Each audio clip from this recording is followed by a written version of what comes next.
Bendito Deus, Pai querido, Pai santo, Senhor da glória, nós te louvamos, te exaltamos, bendizemos a ti, Senhor, e suplicamos pela tua igreja. Senhor querido, abençoa os nossos irmãos, toma em tuas santas mãos cada vida, dá graça ao teu povo. Opera, meu Senhor, em nossos corações, nos dando a alegria de viver, a alegria de servir. Abençoa os nossos ouvintes, os nossos irmãos, nossos alunos, nossos ex-alunos. Pai, tu conheces cada servo teu. Ajuda e guarda cada um. Em nome de Jesus Cristo te pedimos. Amém. Saudamos a todos com a paz de nosso Senhor Jesus Cristo. Voltamos para apresentar o programa Toca o Clarim, programa da Escola Teológica União e Crescimento, a Unicresce. Esta é a edição 1114, ano 21. O nosso tema hoje, meus amados irmãos, examinando as Escrituras. As Escrituras é a base da nossa sustentação na condição de servos de Deus. Para ser religioso é muito fácil e prático. Adota-se uma religião de qualquer lugar do mundo. Tem muitos brasileiros com a prática da religião oriental. Tem muitos brasileiros com a prática da religião francesa, o espiritismo do Kardec. Tem muitos brasileiros com práticas de muitas outras áreas da religiosidade. É fácil ser religioso, não deixe de ser interessante ter uma vinculação religiosa. As pessoas parecem que se tornam mais prestativas ou mais altruístas, não sei. Mas o que é misericordioso mesmo da parte de Deus é nos revelar a verdade em nosso Senhor Jesus Cristo. Só encontramos isto na Bíblia Sagrada. Portanto, o nosso tema, examinando as Escrituras, é de fundamental importância para nós. Nosso texto é Atos dos Apóstolos, capítulo 17, versículos de 1 a 12. Você é bem-aventurado se lê a palavra, você é bem-aventurado conhecendo a palavra de Deus, e é bem-aventurado encorajando os outros a tomar conhecimento da palavra do Senhor. O mundo é cheio de religião e só existe um Deus. A religião que nega o inferno, ótimo, é muito bom, é prático demais para o povo dela. Ela não vai fazer o inferno desaparecer, não consegue. A religião que nega o céu também pode ser interessante, já que não tem nenhum compromisso com o céu, pode viver aqui, transformar o mundo numa pocilga, a sua vida ser conduzida assim, mas isso não tira, não modifica a realidade do céu. A religião que nega o juízo de Deus e cria uma interminável oportunidade do sujeito nascer e renascer, chamado de reencarnação. É muito interessante, é confortável para alguém saber que agora não está com nada e depois vai encarnar num rei, vai nascer num reinado, num palácio. Isso é muito interessante, pode ser muito interessante para alguém. Não muda nada da realidade da morte, nem tampouco da realidade do juízo. Portanto, nossa vantagem é ter a palavra de Deus, a orientação da palavra de Deus. Por isso, convido à leitura, Atos 17, de 1 a 12. Passando por Antípolis e Apolônia, chegaram a Tessalônica, onde havia uma sinagoga de judeus. E Paulo, como tinha por costume, foi ter com eles e, por 3 sábados, disputou com eles sobre as Escrituras, expondo e demonstrando que convinha que o Cristo padecesse e ressuscitasse dentre os mortos. E este Jesus que vos anuncio, dizia ele, é o Cristo. Alguns deles creram e se juntaram com Paulo e Silas, e também uma grande multidão de gregos religiosos e muitas mulheres. Mas os judeus desobedientes, movidos de inveja, tomaram consigo alguns homens perversos dentre os vadios e, ajuntando o povo, alvoroçaram a cidade e, assaltando a casa de Jasson, procuravam trazê-los para junto do povo. E não os achando, trouxeram Jasson e alguns irmãos à presença dos magistrados da cidade. clamando e dizendo: Estes que têm alvoroçado o mundo chegaram também aqui, os quais Jason recolheu em sua casa, e todos estes procedem contra os decretos de César, dizendo que há outro rei, Jesus. E alvoroçaram a multidão e os principais da cidade que ouviram estas coisas, tendo, porém, recebido satisfação de Jason e dos demais, os soltaram. E logo os irmãos enviaram de noite Paulo e Silas a Bereia, e eles, chegando lá, foram à sinagoga dos judeus. Ora, estes foram mais nobres do que os que estavam em Tessalônica, porque de bom grado receberam a palavra, examinando cada dia nas Escrituras se estas coisas eram assim, de sorte que creram muitos deles, e também mulheres gregas de alta posição, e muitos homens. Louvado seja o nosso Deus para sempre. Querido Senhor, lemos a Tua palavra, pedimos a Tua graça, Senhor. Fala com os meus irmãos, fala comigo, nos dá a Tua direção, a Tua proteção, a compreensão, Senhor, deste amor profundo revelado na pessoa bendita de Jesus. Pai amado, Senhor do céu e da terra, ajuda-nos, guarda-nos. Em nome de Jesus Cristo te pedimos. Amém. Meus queridos irmãos, a importância de ter a palavra de Deus como base, a importância de ter a palavra de Deus como guia. Os apóstolos de Jesus Cristo todos tiveram grandes dificuldades, porque o mundo grego, naquela cultura, ou aquela composição da cultura greco-romana, tinha muita facilidade de aceitar as coisas como natural. Portanto, nas cidades gregas, havia naturalmente um culto à personalidade, havia naturalmente o culto aos esportes, e as divindades estavam vinculadas com isto. As maratonas foram criadas para homenagear os deuses do Olimpo, e havia realmente uma forma o grego expandia muito o seu pensamento, assim como o seu comportamento. E os apóstolos de Jesus Cristo, notadamente Paulo, juntamente com seu corpo ministerial, sua equipe, que envolvia o Timóteo, o Silas, o Alexandre, o João Marcos, e num certo período teve o Himeneu, e houve muitos indivíduos que fizeram um bom trabalho, depois alguns se desviaram. Ele tem problemas desde o princípio com pessoas que queriam fazer um ecumenismo, e terminou criando muitos problemas, tanto para o apóstolo quanto para a igreja que ora nascia. E o resultado é que eles tiveram mais trabalho ainda por causa desta forma de pensar diversificada. E não era uma condição dos apóstolos impor.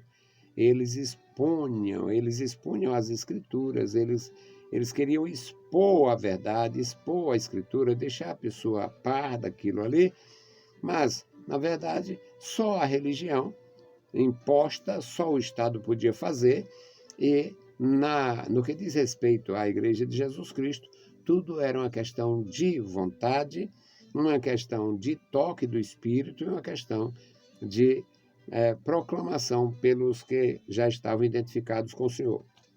Então, aqui nesta leitura que fizemos, vimos o trabalho deles a partir de Tessalônica. Tessalônica era uma cidade importante na Ásia Menor, uma cidade importante, e Paulo estava ali. E quando ele chegou ali, ele fez como já era um padrão no seu ministério, procurava os parentes, as pessoas de sua raça, os judeus. O versículo 2 diz: Paulo tinha por costume entrar em contato com a sinagoga. E ele ficou fazendo isso durante 3 finais de semana. Ele disputou com eles, com os mestres daquelas sinagogas, a respeito dos temas das Escrituras. E é claro que o Paulo não ia falar de escravidão no Egito, de problema de cativeiro na Babilônia. A função dele, a missão dele era pregar a Cristo. Então ele foi expondo ali, demonstrando pelas Escrituras que o Cristo deveria morrer. Sim, pelas Escrituras, o Cristo deveria morrer. Porque criou-se uma coisa, e os judeus lá enfrentando Jesus, confrontando Jesus, dizia, você diz, e importa que o filho seja levantado, quem é esse homem que vai ser levantado? Quem é? E eles duvidavam muito, eles tinham, na verdade, tinha que acontecer aquilo, e eles duvidavam, eles não conseguiram associar a palavra que o Cristo, o ungido, viveria para sempre. Eles não conseguiram associar, porque apesar de ter casos de ressurreição no Antigo Testamento, tinha casos de ressurreição no Antigo Testamento e tinha casos de ressurreição no Novo Testamento, e eles sabiam que Jesus tinha ressuscitado pessoas através do poder da palavra naqueles dias. Mas eles não conseguiam, eles não conseguiam entender, eles não concebiam a ideia do Messias morrer. E Paulo estava exatamente para desfazer esse conceito estranho deles, de que o Cristo viveria para sempre sem morrer. Porque estava lá nas Escrituras o registro deste Cristo sofredor, o servo do Senhor, sofredor. E, além disto, as profecias claríssimas a respeito do seu sacrifício, que ele veria o trabalho da sua alma, ficaria satisfeito, ele seria sepultado, contado com os ricos. Ou seja, as profecias, elas são extraordinariamente claras, mas numa mente turvada pela idolatria, uma mente turva pelo preconceito, uma mente que esteja fechada, não compreenderia. E havia um propósito nisto, porque a obra de nosso Senhor Jesus Cristo tinha que ser também levada para o mundo gentil. E o judeu de cara ia rejeitar isso também. Então eles iam demonstrando pelas Escrituras que convinha que o Cristo ungido, enviado, padecesse, morresse, fosse ressuscitado dentre os mortos. E ele associava, ele mostrava ali os textos, aquelas predições, e vinha para Jesus, associava. E este Jesus que vos anuncio é o Cristo. Não existe outro. Este é o Cristo. E como ele falava com tanta sabedoria, com tanta graça, com tanto vigor esta palavra, o texto do versículo 4 diz que alguns deles creram. Alguns deles creram. Alguns deles se juntaram com Paulo e Silas. E depois uma multidão de gregos religiosos também foram lá acompanhando o trabalho que Paulo fazia, e muitos creram. Agora, no versículo 5, aí vai falar sobre a grande perseguição. Aqui é um texto que descreve os judeus desobedientes. Mas os judeus desobedientes à palavra, judeus que não aceitavam aquela palavra, judeus desobedientes, primeira qualificação. A segunda, movidos de inveja, tomaram consigo alguns homens perversos. Aí vem um ajuntamento, uma associação de judeus incomodados com o trabalho da igreja, com a presença apostólica lá em Tessalônica. Eles conseguiram juntar homens perversos dentre os vadios. O texto é muito incisivo, qualificando as pessoas que se opunham à igreja do Senhor em Tessalônica. Alguns homens perversos dentre os vadios, que, ajuntando-se o povo, alvoroçaram a cidade e, assaltando a casa de Jasso, procurava trazê-lo para junto do povo. Eles queriam fazer justiça com as próprias mãos, queria que a cidade criasse realmente ali uma espécie de tribunal de exceção e, quem sabe, matasse o apóstolo de Jesus e seus obreiros. O versículo 6 diz que eles, não achando ali, não estava o Silas, não estava o Paulo, e levaram o dono da casa.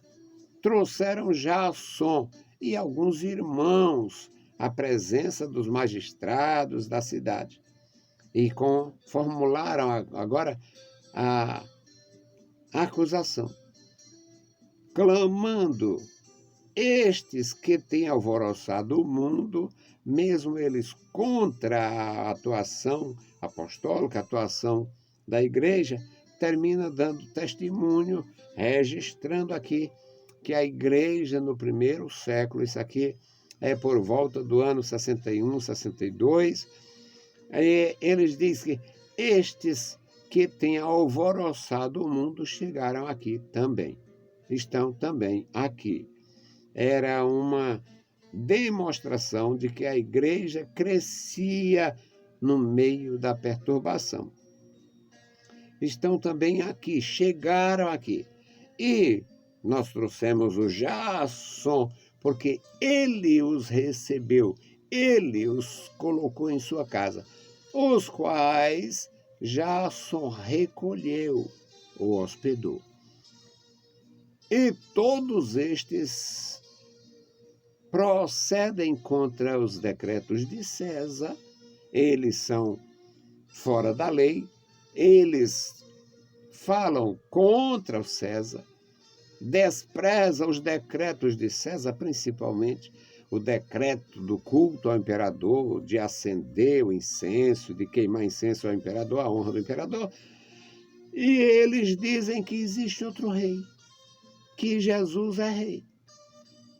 E alvoroçaram a multidão e os principais da cidade que ouviram estas coisas.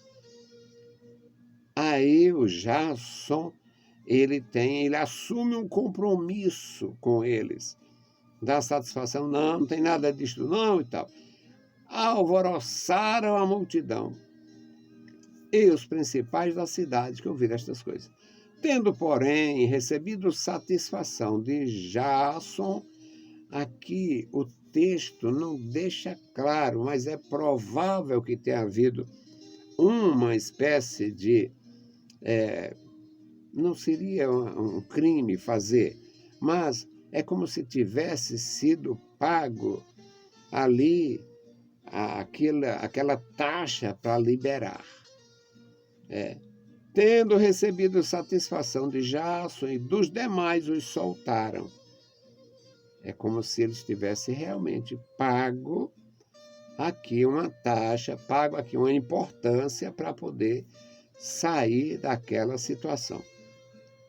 E logo os irmãos enviaram de noite Paulo e Silas a Bereia, cidade mais próxima, e eles foram, chegando ali, foram, como de costume, para a sinagoga dos judeus. E lá na sinagoga dos judeus, eles foram surpreendidos.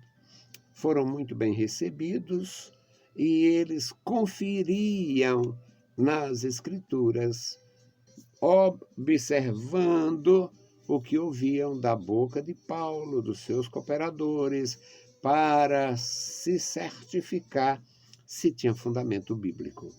Era maravilhoso, meus amados irmãos, este comportamento dos bereanos. O versículo 11 diz: ora, estes foram mais nobres do que os que estavam em Tessalônica, porque de bom grado receberam a palavra do Senhor, examinando cada dia as Escrituras se estas coisas eram assim. de sorte que creram muitos deles, e também muitas mulheres gregas de classe nobre e muitos homens. Portanto, era o trabalho que estava em Tessalônica, tendo grandes problemas, ali em Bereia, foi muito bem recebido, muito bem sucedido. É assim que acontece. Quando numa cidade não tem jeito, o Senhor Jesus disse: quando vos não receberem numa cidade, ide para outra. Vai para outro lugar. E quando o aborrecimento dos apóstolos, naquele caso, o Tiago e o João, Senhor, quer que a gente faça como Elias, mande que desça fogo do céu. Jesus disse: vocês não entenderam. Vocês não entenderam que o Filho do Homem não veio para destruir as almas, e sim para salvar. Portanto, meus amados, é uma bênção aprender a palavra do Senhor e conferir. Nunca vá por cabeça de ninguém. Confira nas Escrituras, que é a nossa fonte autoritativa. É a nossa fonte de segurança. É aonde encontramos autoridade para ser e fazer. Deus abençoe e guarde cada um de vocês. Vamos fazer a intercessão. Bendito o Senhor. Pai amado, Pai querido que estás nos céus, nós te louvamos, te exaltamos. Bendizemos a Ti, Senhor, pela Tua bondade e pela Tua graça.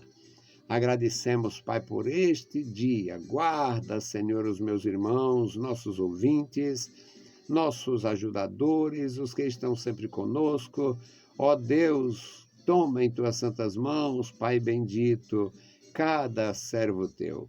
Guarda, meu Senhor, a Tua igreja na cidade e no campo, manifesta o Teu poder, dá vitória aos Teus servos.